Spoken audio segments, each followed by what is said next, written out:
Next for you on Offbeat Reggae Radio, I have someone who I've been talking to for a few months now, describing themselves as a fusion of soul, reggae and hip-hop. The musical collective is made up of the Grammy Award-winning Commissioner Gordon Williams and the multi-instrumentalist Dajla the White Tigress. The act I want to introduce you to today is White Tiger Society, and I have French-Tunisian singer-songwriter Dajla on the line right now from New York. Hello. Hello, Andy. How are you? I am amazing. Thank you very much. Thank you so much for taking the time to speak to me today. You're very welcome. Thank you for having me. I wonder if we can start off by talking about the collective and how it came into being. Where did White Tiger Society come from? First of all, I have to say that I have been, playing music in various bands since the, mid-90s. I was born in France, started playing keys and bass. Initially, I was not really a singer, but I went my way through various bands. I moved to London and played with various bands in London. Little by little, I started realizing that I had to write my own songs and started writing. Early 2000, I released 2 albums under my name, Dajla. It is a little bit later that I started writing the 3rd album, which is about to be released this year. And I was in London looking for a producer, and long story short, I met Commissioner Gordon and moved to the US. We started this collaboration and decided to create a collective rather than have under my name, Dajla. So this is how it became the White Tiger Society. And where did the name for the collective come from particularly? First of all, I've always felt really close to the feline family all around the world. The lion, with Ethiopians in Africa, the panthers, the tiger in Asia. The feline family is sort of seen as a protector of humanity, which I like very much. And then in Asia, there is a legend saying that the white tiger is a spiritual creature that appears when the emperor of the land starts to conduct evil deeds. It comes to bring justice and to protect children.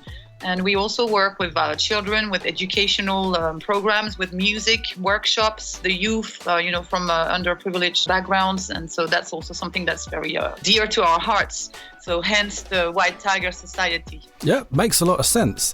So tell me, are there any big roadmarks to share in the journey of White Tiger Society to date? My life has been made of a lot of tribulations and adventures between friends. Just to bring it back to Offbeat Radio, reggae has been part of my life since I was born, although I haven't always played strictly reggae music because I felt that I had to, I was interested in many genres, but for me, music is really one spirit. So the spirit of reggae music can be found in African music, Asian music, traditional music, soul music, of course, blues. Really, when it comes down to it, rocksteady and ska for me has placed number 1 in my heart because I believe it carries the human spirit essence. It's like a torch that we have to carry. I first met a singer when I was 18 from a French band, Verskavis, which had a really big influence on me. Unfortunately, he died very, very abruptly. We don't really know what happened. And so, it really marked me. He was very involved against racism and fascism. And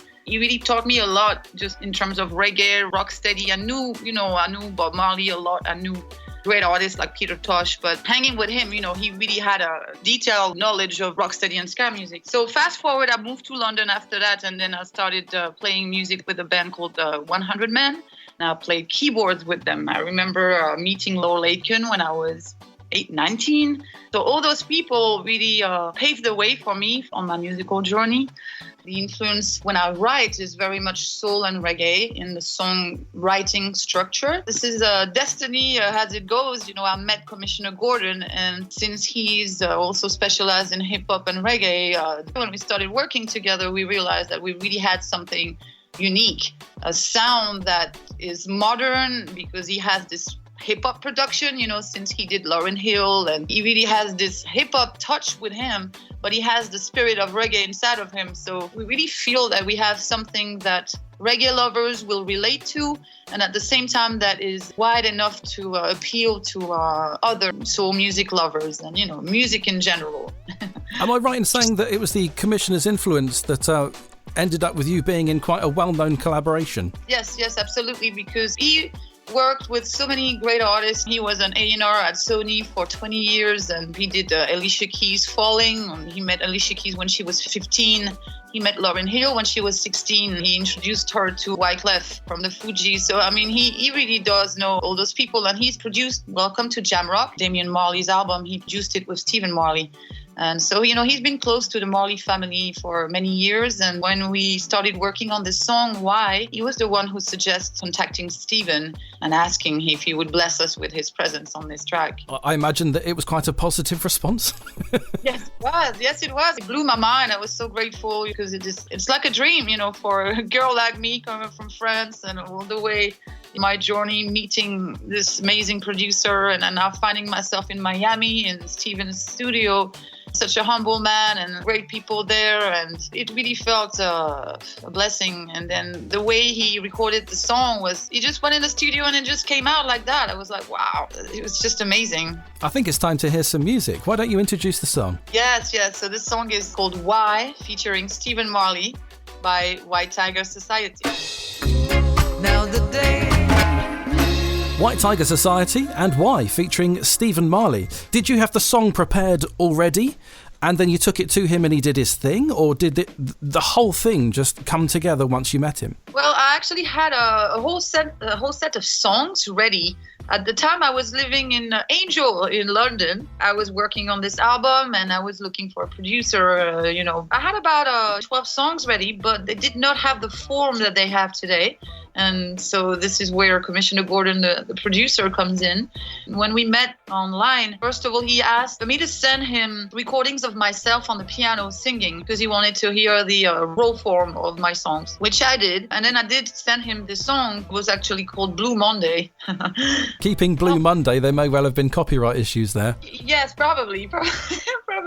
Yeah, so then he said, okay. And then so, I moved to New York and then we back and forth. And then he sponsored me to go and work over there. And since I'm also a songwriter, we created a production unit. So I kind of like joined his record company, Lala Bella Music and Entertaining Group, as a songwriter for other artists as well. So we started working, together like that. And then when we started recording the song, he actually felt that the song should be turned into a reggae song. But originally it was more of a soul. It had a little bit of a gospel kind of beat to it, like an upbeat kind of gospel feel to it, jazzy feel, and then it turned into a reggae song. And now Stephen Marley is on it. Who'd have thought he'd have that influence? I love it, and he's done that for a couple of songs, sometimes hearing a song and then switch it around, just switch the genre. But if the song is well written, you should be able to do that, just get the song in its raw form with the guitar, with the chords, the chord progressions, and then you should be able to adapt it to another genre if it's a good song. Yeah, totally. So while talking in the run-up to the interview, you said that you have various styles of music that will have helped sculpt your sound. When it comes to who you think back to when you hear maybe your music, who would you say has sculpted it the most? I would say definitely, first the influences when I was a child. At home, my parents were, if I had to take just like three artists, would be Bob Marley, would be James Brown and Carlos Santana. They were listening to those guys all the time at home. And then growing up a little bit, Michael Jackson for the pop aspect of things. For me, as a student, I was studying jazz, so there was also a lot of jazz at home. And then as a teenager, I had a crush on Whitney Houston, and then fast forward, Gordon Williams, also my producer, also worked with her. So as a 13-year-old, I remember I was in the countryside at my parents' house in France, watching Whitney Houston on the TV, on Sunday. And I don't know, this voice told me in my head, one day I'll be in New York working. And I tell you what, Andy, I was not even singing at the time. I was just a pianist. Life is really incredible. But moving forward as a teenager, still listening to reggae. Now I got my Jimi Hendrix phase, age 17, high school, and then Public Enemy. I was always very much into spirited and conscious lyrics. And then that was it. And then, moving to Rennes, I met Giles from Verscavis, a ska singer, fell in love. And then that was it. It was just, ska became part of my life after that.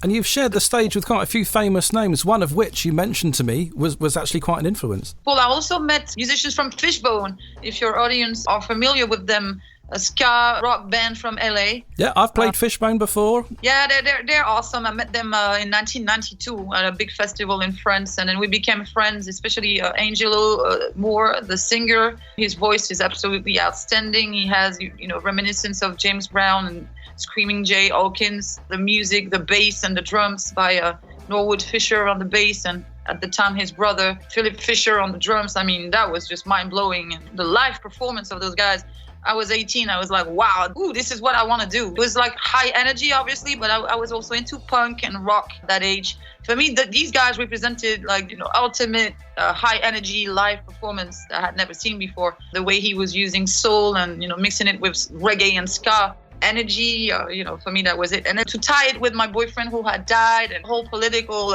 background in France with the fascists moving forward, and it was always heavily influenced by that as well. The feeling that as a musician and as an artist, I had somehow a responsibility to express myself, to try and make this world a better place, at least not such a bad place. I think that was somebody else's goal as well, and that person is the one that you've chosen to play a song from. So tell us about him and how his music changed yours.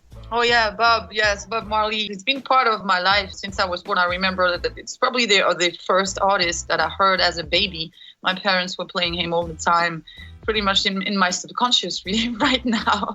And I remember on the weekends, my dad was off, and then so they were just playing his music all the time. And in particular, this song that I've chosen to play, Babylon System. Obviously, as a child, you might not understand all the implications. Growing up, it stays in you, and then I see how you just see what's going on in the world around us, and it's not getting better. You turn on the news with this whole fear-based system, and reggae is here, and those artists are, although they're past now, their music is still here to give us hope, to remind us of the real values. It's not aging. He was a prophet, in my opinion. And this is, I think, what an artist really ultimately wants in his heart, to, give the new generation the tools and remind them to, to keep going. We refuse to be. Bob Marley and Babylon System plays on Offbeat Reggae Radio. Still on the phone with Dajla. Hello.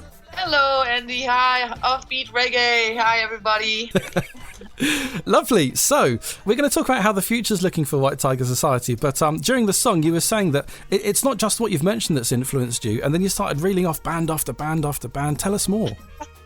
Yes, I must say that every day I listen to people like Laxton Ford and Pat Kelly, Delroy Wilson.